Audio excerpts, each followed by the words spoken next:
welcome back to Demand Gen Chat. I'm your host, Tara Robertson, head of Demand Gen at Chili Piper. I have a great guest for you today, someone who actually has a B2B podcast of his own, Jason Bradwell from B2B Better. Jason and I chat about what's top of mind for enterprise marketers that he's working with, what metrics we should all be looking at as B2B buying cycles get longer and even more complex, and his A to E prioritization framework. I hope you enjoy my chat with Jason. Jason, thanks so much for joining me on Demand Gen Chat. Real pleasure to be here, Tara. Thanks for having me. Yeah, of course. I'd love to start off with, we were just talking about, you have a contrarian take, something that we've actually posted the opposite take on. So I'd love to hear what you have to say about MQLs. Yeah, absolutely. So I think it's probably sucked up a lot of marketing, B2B marketing headspace over the last 3 or 4 years, this debate around to marketing qualified lead or to not marketing qualified lead. Is it still a relevant metric to be tracking and also to be building a strategy around? And I still sit very much in the camp of it is 100% a relevant marker of success in certain B2B businesses. To kind of contextualize this, my background, I've always worked in an enterprise setting, like selling enterprise deals, where you've got incredibly long sales cycles, incredibly complex buying committees. The kind of value proposition is a product maybe, but it's kind of packaged with professional and managed services. So like no solution is the same as the next. And in those kind of environments, the reality is there's only so much marketing can do as a function to actually drive commercial success for the business. Because at some point, there is going to be a handover where marketing are going to say, here is a contact, here is a bunch of information, here are some indicators that this person or this company or this account is kind of ripe for pluck-in. Sales, you need now to take it the rest of the way. Now, of course, there are ways that kind of marketing can support that latter part of the journey, and there are ways that sales can support the former part of the journey. But generally speaking, marketing does the kind of top and the middle of the funnel, and then kind of sales starts coming in at the bottom funnel all the way through to conversion. Now, in those kind of settings and those kind of environments, looking at things like marketing qualified leads is a relevant marker of success, because if as a marketing function, we're limited in our ability to do some sort of activity and see a direct conversion into a deal, then the next best thing we can do is to just prime a contact, prime an account, and hand them over to sales when they've put their hand up and said, yes, we've got intent to purchase. I think where this whole thing breaks down is when you have a really shaky definition of like what a marketing qualified lead is. And I think this is where a lot of companies fall short in B2B. It's a contact, right? We have the email address of someone who looks like they are a potential customer, even if they've given us no indication they're in the market to buy. But we're calling them a marketing qualified lead. We're handing them over to sales and we're saying, great, we've done our job. Now that is messed up, and that is where you start seeing real problems start to occur. But if we can just rethink our definition of a marketing qualified lead and really in an aligned way with sales, determine these are the kind of attributes or the markers that we're looking for and that we all expect to indicate that this person is a potential prospect and that they are qualified because they have done X, Y, or Z that historically have proven a deal is potentially on the line, then we're in a much better space. So long-winded way of saying, are marketing qualified leads still relevant? Yes, in the right way in certain contexts. And I'm curious because obviously MQL is all about the lead, but you did speak there about passing over accounts to sales as well. So I'm curious, when you speak to enterprise companies now, are they typically doing some kind of lead scoring or MQL and an account score? Is that a common setup that you're seeing, or is it still typically very focused on that MQL? Yeah, no, absolutely. I think, the sophisticated companies are looking at lead scoring and account scoring when determining whether or not, a prospect is moving from being just kind of a subscriber or a lead to a marketing qualified lead and to a sales qualified lead and to an opportunity and so forth. And I do think that in a lot of situations, people try to overcomplicate it, and that leads to paralysis. A good place to start is just by looking at two things: kind of customer fit and engagement fit. That's usually where I advise clients to start if they haven't got anything when it comes to lead scoring methodology. Customer fit: does this individual fit predefined criteria that typically indicate to us that they are the right kind of the right kind of fit for us? Do they work in the right kind of industry? Are they the right kind of size? Are they using the kind of right kind of technology? Like whatever that firmographic, demographic, and technographic criteria is contextual to the individual organization.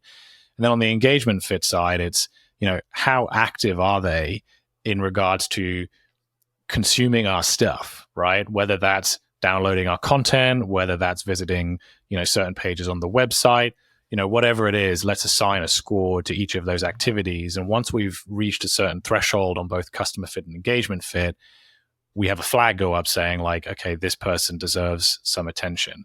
There's always going to be an element in that enterprise environment where you are going to need a real life human to step in and actually analyze whether that person, even if they've hit the thresholds that have been defined by the machine, is actually the right kind of fit for our organization.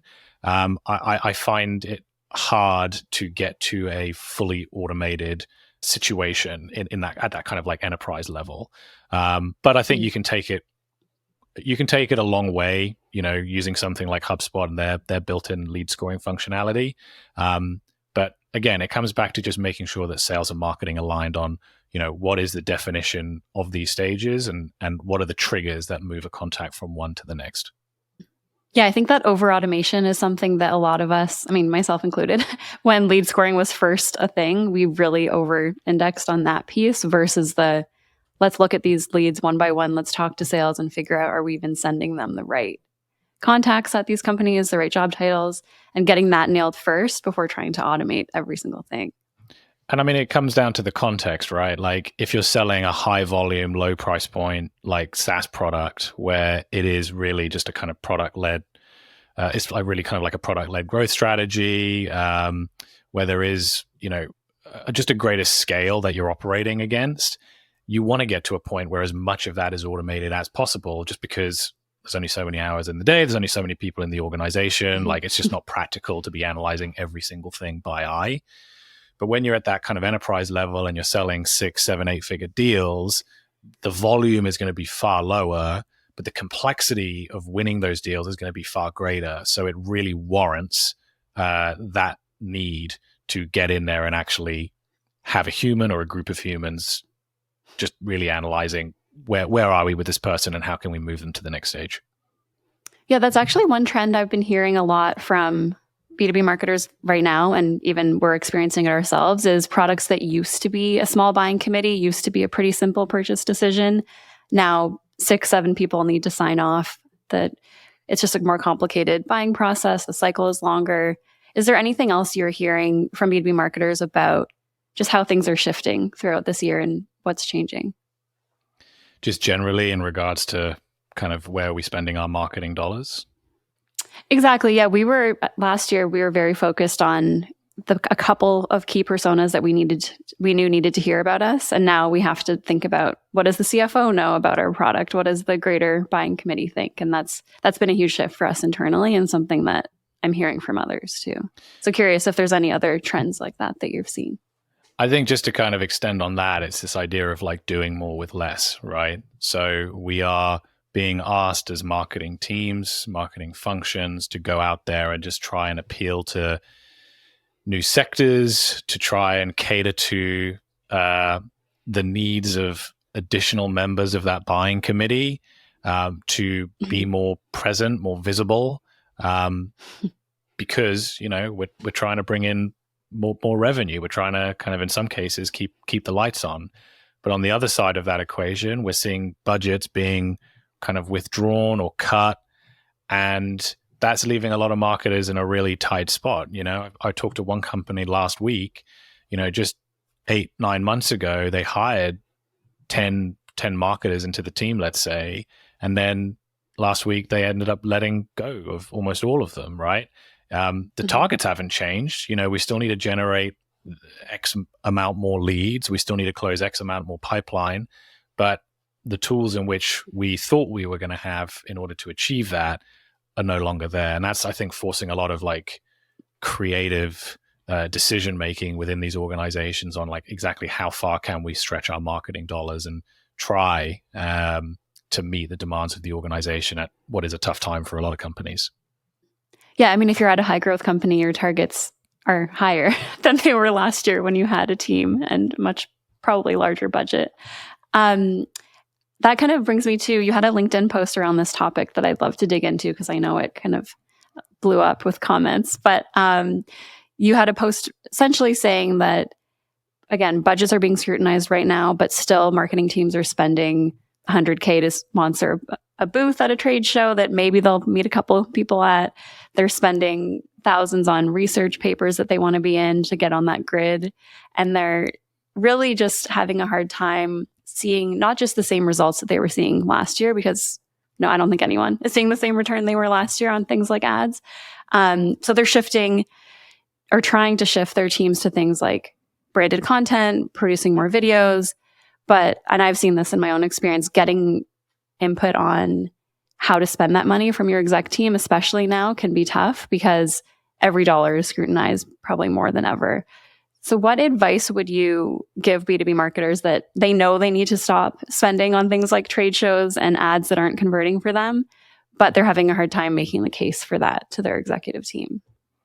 Yeah, it's interesting you say there about every kind of marketing dollar being scrutinized, because I think in some scenarios that is 100% true, but in others it's completely not. So by that, I mean, as I mentioned, kind of my experience working at the kind of enterprise level has also been in sectors and industries that you would consider legacy, right? So businesses that have been around for 15, 20, 30 years and have done things in a certain way for a really long time and seen results, but are now struggling to kind of meet the demands of the modern day buyer. And I think a lot of these organizations over the last kind of 2 or 3 years, as we've seen kind of more money being kind of like pumped into into kind of marketing functions, you're seeing $100 million companies flipping their 0.1% of revenue marketing budget, kind of jumping up to like 2%, which is still like a big chunk of cash, saying, okay, now what do we do with it? We're going to start experimenting with brand, and we're going to put on our roadshow events, and we're going to do podcasts. We're going to do all these kind of like cool and crazy things. And now it's like, oh, we're feeling the economic squeeze a little bit. We're going to revert back to the kind of tactics and the channels that we've been doing for the last 3 decades because it just feels good and it feels comfortable and like we're familiar with it. So, yes, they're now scrutinizing like every dollar spent on these kind of like new age and what you and I would agree totally essential tactics and channels, but they're not scrutinizing at a granular level whether that 100K investment on a trade show booth at the back of a hall next to the toilet is actually delivering any returns like meaningfully. So we've got this kind of like weird contrast, I think, when it comes to organizations of that type, thinking about how they're going to go out there and spend their marketing dollars. In order to prove what you think is going to work, you need to first prove that what you're currently doing doesn't work, right? So if you see your company investing a 6-figure sum on like a trade partnership sponsorship agreement where we're getting our logo placed in an email blast and we're happy with that 0.2% conversion rate, or the trade show booth or the research papers or whatever, it first comes down to defining exactly what success looks like before you make that investment and getting alignment on that with the marketing team and with leadership at large. Let's not just sign a check. Let's make sure we all understand and agree on, in 6 months' time when we review this, these are the markers we're going to look to tell us whether or not it was a good idea or not. And then following through, making sure that you are doing everything you can to collect that data and package it in a way that proves to your organization that my thesis this wasn't going to work was right? Like we aren't able to point to any of these milestones, any of these metrics that we all agreed to and say we were able to, despite our best efforts, flip the light from red to green. So I think that's the first step is, proving that just the status quo does not work. In order to then build confidence that a new initiative, a new idea, investing in kind of brand, investing in a podcast, whatever it is going to yield results, you need to start small. You need to grow it iteratively. And again, you need to be really clear on what success looks like. Let's use the podcast, for example. I see and help a lot of companies build out their own branded podcasts as an account-based marketing tool, right? There's more to it than this, but essentially, let's identify our prospects. Let's find a way to co-create content with them. Let's build that relationship. And that is a more natural way into, starting a sales conversation than just sending through a cold pitch, right? Now, if I'm trying to roll that out with a really fancy, in-house production studio that's going to cost $100,000 to build, and I want to support the distribution of it with a $500,000 kind of like paid ad spend, it's 100% going to get people in the leadership team to turn their noses up, right? So we need to just like if we were building a product, we need to create an MVP. We need to create a proof of concept. What does that idea look like on a zero spend budget? It's basically us putting out a few feelers into our network, getting a couple of guests to agree to jump on Zoom for an hour, coming up with some really like cool and innovative questions that they're not answering anywhere else, and just publishing that piece of content out there into the world and looking for some positive qualitative indicators that, it's resonating, like comments or shares or DMs or whatever it is. Once we've got that at that micro, no budget scale, we can go to the leadership team and we can say, okay, well, this is what the next iteration of this looks like. We're going to invest a little bit in getting a better mic. We're going to put a little bit of paid behind it. And then just growing that initiative, that project in a rapid sprint-based process with very clear milestones of success being tracked and reported into the organization over time. Don't try and go big from day one. Start small, bet in, and prove the concept before killing your credibility by just trying to replace a $100,000 spend on a big trade show booth that everyone wants with a $100,000 spend on a piece of content that people aren't sure about. Yeah, and I love your point on, this obviously has been said before, but making the content more of an ABM play than just trying to grow your reach and trying to grow your brand awareness, because that's one way to see results pretty immediately, or at least see what the reception is from those accounts. If the accounts don't seem to resonate with the content, doesn't seem to move the needle, then you'll know pretty quickly. Whereas if you're trying to grow an audience, trying to grow a whole new brand, maybe you're starting a video series that isn't connected to any of your target accounts, it's going to take you a long time to see if that's working or not, right? Absolutely. And this kind of comes to like, what metrics of success should we be measuring with kind of old initiatives and with new initiatives. And I think to your point there about launching a show as part of an account-based marketing program, what I typically say to clients is like, what do you think success looks like? And they will say downloads. Like, we want to get a huge number of downloads on this because that to us indicates that it's working. But when you actually dig into it and you get under the hood a little bit, downloads aren't actually that relevant at all, because a lot of these organizations aren't trying to be the Joe Rogan of the life sciences sector or of the construction sector or whatever. All they care about is building pipeline, opening accounts. So then you start looking at, okay, well, what are the metrics and the kind of leading indicators that will tell us we are making progress to that kind of long-term objective? It is things like, are we able to build a relationship with a prospect that otherwise we were struggling to do, because they weren't responding to our cold outreach, or they weren't meeting us at events, they weren't, engaging with any of these old school tactics. So that's one marker of success. Another is, are we able to create a piece of content with one of our target prospects and distribute that to 20 of their contemporaries and other accounts and get a response?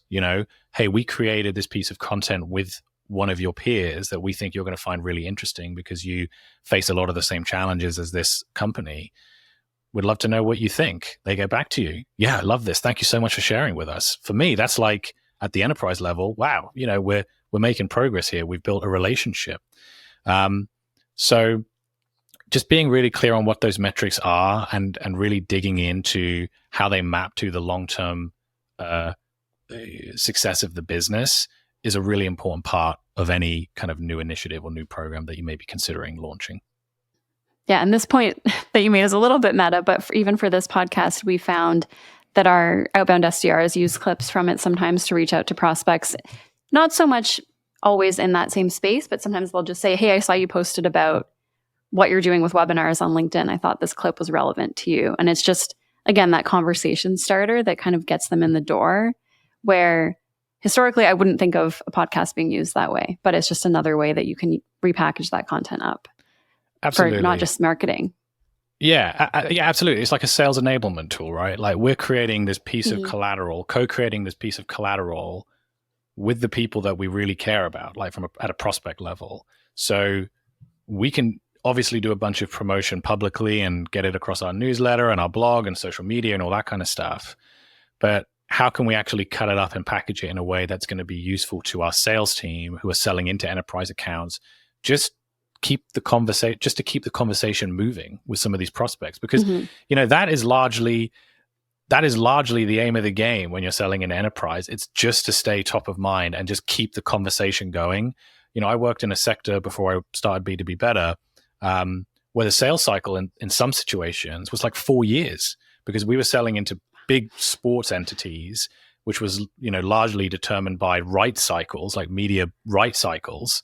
The Olympics, let's use that as an example. Every 4 years, it's on. So every 4 years, there's a window to sell them a bunch of stuff. And then that window's closed for the next 4 years. So how can we, if we're creating all this cool content that's highly relevant to a target account, yes, we've got to do the top of funnel stuff and get it, build that brand awareness piece. But then how can we also package it up at that kind of middle of the funnel, bottom of the funnel, for our sales team to go out there and just kind of keep the door open during these long stretches of time where a buyer isn't kind of in market, so to speak. And on that note of sales cycles getting longer, are there any other metrics that you recommend marketers keep an eye on? Because as I mentioned, even for us, our sales cycles are getting longer, and we're used to seeing, okay, they booked a meeting. Now we know within a month or two, it'll either close one or it won't. But now as it's getting longer, what else should we be looking at kind of in that, I guess, call it middle or bottom of funnel stage? Yeah, absolutely. Well, kind of just sticking to the top of the funnel for a second, I think kind of like the size of your email list and the quality of that email list is still very relevant for the majority of businesses. Look at Twitter, right? Or X, we're now calling it at the time when we're recording this. You could spend years building out a profile on one of these borrowed networks and literally in the course of 12 months just see it all completely destroyed, right? For me personally, I spent the best part of 3 years building out quite a large following, relatively speaking, in the B2B marketing sector on Twitter. I now don't use the platform at all because it just doesn't yield any results for me anymore because of certain decisions that are made at the executive level. So, we need to play on borrowed land in order to distribute our stuff to our target buyers, but don't discount the power and the security of building an audience on your own platform. So I would look at email lists. Like that's kind of the first thing I look at is, do I have a growing email list of my targeted accounts that I can nurture over the long term? Moving kind of more down to like the kind of middle and the bottom of the funnel. Again, in the type of scenarios and kind of context that I've worked in, influence revenue has always been a really important metric. Yes, we want to be able to source revenue wherever we can because that builds confidence in the executive team that we're making the money work and we're delivering value for the business. But there are some organizations that just isn't really that possible to say that, hey, we did this in marketing and that resulted in like a $50 million deal. So influence revenue and having the mechanisms in place to track exactly how our efforts are contributing to those big ticket deals over those long sales cycles is one that I also look at as well. Great. Yeah, and on the kind of borrowed channel piece, I mean, we don't know what it'll be called. By the time this episode comes out, it might not be X anymore. It might be something else. But I know a lot of our listeners are much more active on LinkedIn, and we've seen, call it algorithm changes or whatever you want to call it, but that just people's reach organically on LinkedIn changes so dramatically. So it's scary to, again, put all your eggs in one basket and not focus on growing your own channels or your own lists where you can. I think another thing that I'm curious to hear about is, I know it's hard to not say do more with less right now. I've been trying not to say it every single time, but that's something that a lot of us are, I don't want to say getting used to, but are facing this year, and honestly probably going into next year. It'll be a similar situation for a lot of us. I'm curious, with the metrics that you mentioned, obviously influenced revenue is something that a lot of us try to track. Not everyone has the cleanest reporting. But how else do you recommend marketers take a look at the channels they're currently on and paying for, and things they should either pause, cut back on, maybe step away from short term? What other metrics do you take a look at? I would kind of start by saying, like, I think identifying the ratio of spend against kind of like your more kind of like demand focused activities and your more kind of like brand focused activities, it's an evolving art, right? Like, but at the end of the day, in order for any of us to keep our jobs, whether it's working with clients or whether it's working with employers in an organization, we need to be driving commercial value, right? And that could either be direct commercial value or it could be indirect commercial value, depending on the specific situation.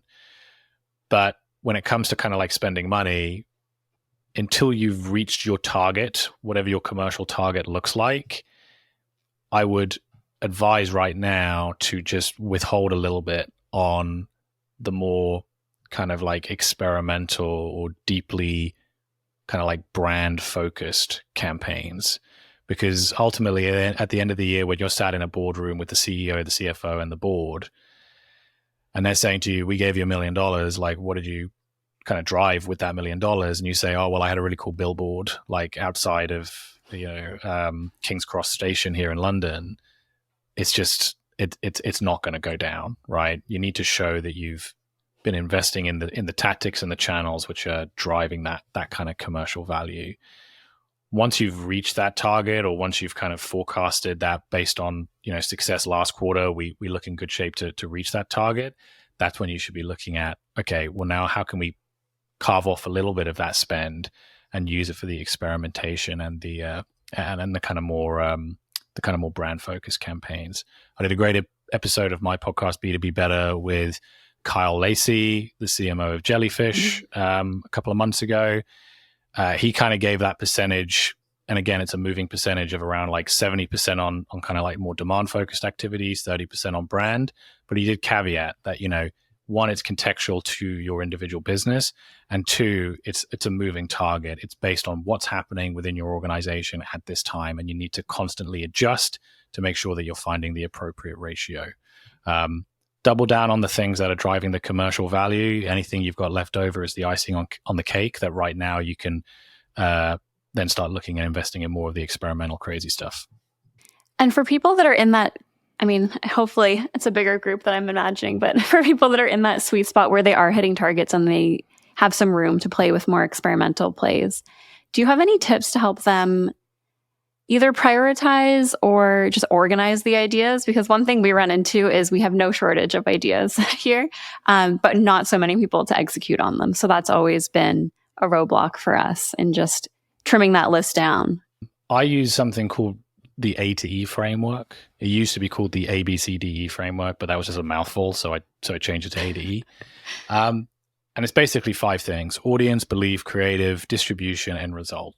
And if you can identify these 5 things and build a compelling kind of business case against these 5 pillars that an initiative is worthwhile, then you have a pretty kind of good marker that something is worth at least trying. So audience, do we know exactly who it is that we're trying to target with this initiative?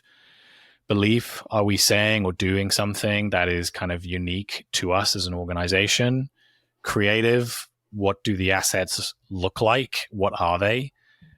Distribution, how do we get them in front of that target audience that we've identified?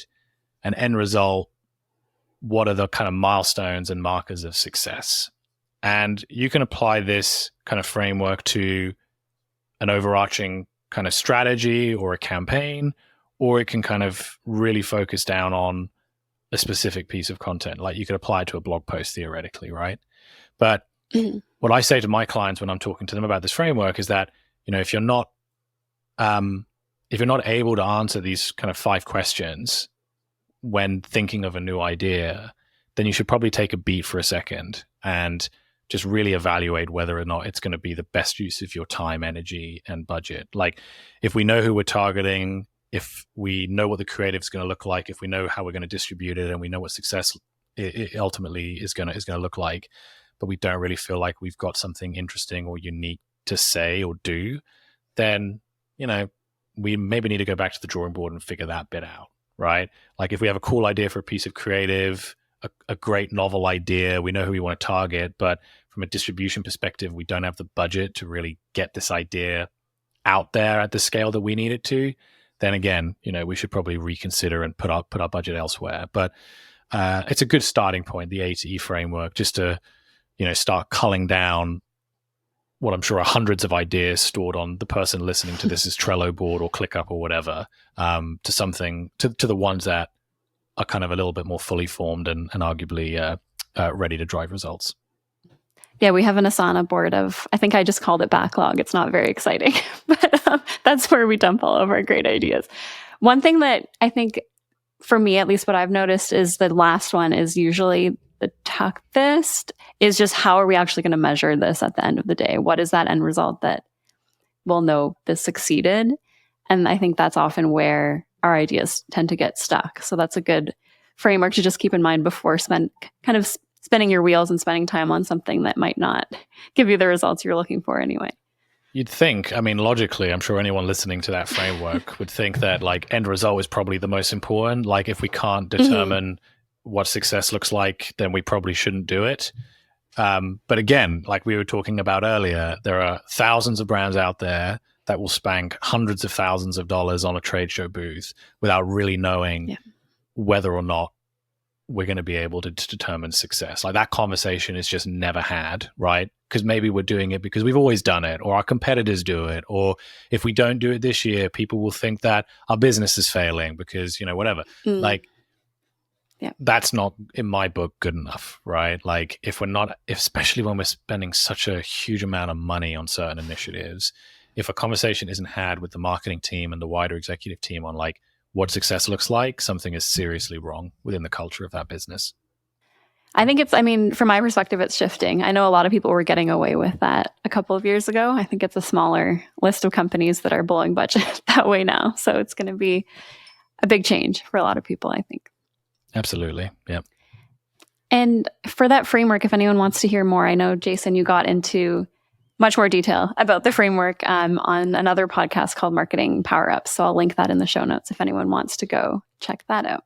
So looking ahead to the rest of this year, or maybe next year, is there anything that you're really looking forward to, or something that you think will be really exciting in the B2B space? The clients that I work with, I'm very fortunate in that a lot of the organizations, they have the capacity, the willingness, the drive to try out new initiatives because, maybe they're working in sectors that are slightly sheltered from the economic crisis that is facing a lot of businesses in tech.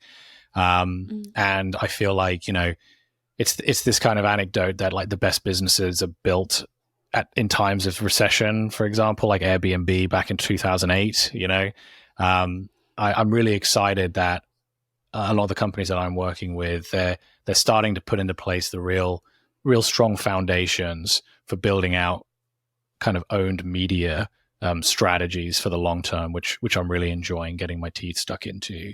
I'm also enjoying, as a new business owner, kind of figuring out how AI can help me be better. I'm not in the camp of using something like ChatGPT to create content, but I am really excited to figure out ways in which it can aid me and the businesses that I work with in just kind of streamlining some of their operations. A lot of the companies I work with are, big businesses, but from a marketing spend perspective, it's still relatively early days. So we're not talking about huge budgets. We're not talking about, dozens of marketers on staff. It's maybe like one marketing lead and a $500,000 budget to do everything. So kind of if they're launching a podcast, for example, figuring out ways in which AI can just kind of almost give them like 2 or 3 additional employees, like virtual artificial intelligence employees, just to help them get more through the door, is something I'm experimenting a lot with at the moment, and I find really interesting and really exciting. So yeah. That's awesome. Yeah, I was definitely a skeptic, especially the people that were trying to write blog posts with AI right off the bat and got really excited about all that original content it could create. I was never on board with that. But things like a podcast recap, for example, I've been really impressed with just how much time it saves. I used to block an hour a week to do that, and now it's so much quicker. I mean, it's even just using things like, Descript, for example. Like I was doing a podcast for a client the other day, and, we only realized afterwards that when they'd been recording, the microphone was next to their like big developer computer. So there was quite a lot of background noise. Oh no. And I was thinking like, oh crap, now we're going to have to go out there and re-record it. It's going to be a nightmare. But then you run it through Descript with their studio sound feature, and it's almost like they were in a professional studio. I mean, that's a really great example of the utility of artificial intelligence in the content production process. And I'm a total advocate for that. Like, how can we do more with less? I think where you start running into issues is when, as you rightly say, like people are just creating content in totality using these tools and then publishing out there and just trying to chase that volume. I heard a story the other day of an organization that was using some tool to generate like thousands of blog posts to try and drive their rankings up on Google.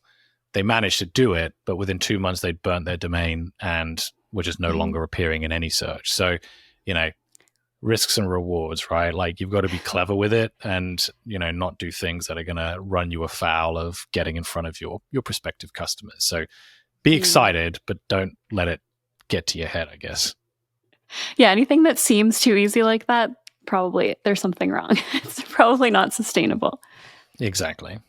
So I'd love to move on to our rapid fire questions with you. So first, I know you speak to tons of great B2B marketers on your own podcast, but is there someone in particular our listeners should go check out? Yeah. I mean, there's a bunch, right? Like, but the person that immediately jumps to mind is Lucy Heskins. I interviewed Lucy on B2B Better maybe 4 or 5 episodes ago. She is a kind of startup marketing and product expert. We did an episode on how to build a startup marketing strategy, which far and away was like the most listened to episode of B2B Better of all time.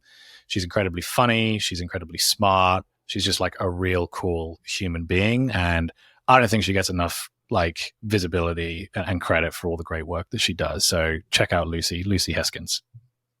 Awesome. I'll put a link for her. I love finding more kind of undercover marketers to follow. And is there an under the radar, could be either a channel or a tactic that you and other B2B marketers you're working with are loving right now?